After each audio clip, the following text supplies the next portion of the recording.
কথাটা ভালো করে শোনো। তোমাদের শিক্ষা ব্যবস্থাকে তারা ধ্বংস করেছে। কিভাবে?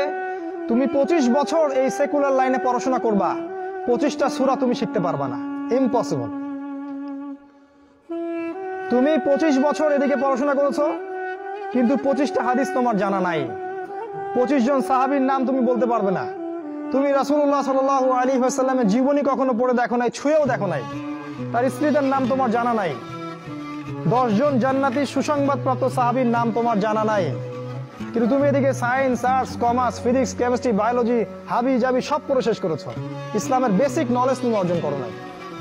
এটা ওদের চক্রান্ত ছিল, শিক্ষা ব্যবস্থা দিয়ে তোমাদেরকে ইসলাম থেকে সরিয়ে দেয়া, এবং তারা সেখানে 100% সফল। এগুলো নিয়ে কথা বলার সময় যেহেতু আমাদের নাই, আমরা যেহেতু আমাদের ওই যে হাত বাঁধা, আমিন টামিন এইসব নিয়ে আমরা যে মারামারি কাটাকাটির মধ্যে আছি, এটাই হচ্ছে আমাদের বড় জিহাদ আমাদের, তাই না? এই জায়গায় কাজ করা উচিত ছিল।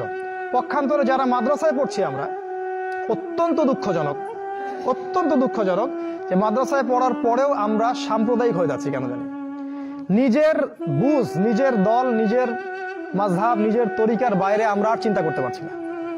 ইসলাম যে একটা প্রশস্ত সাগর, এখানে যে কত কি আছে এটা আমাদের জানা হচ্ছে না।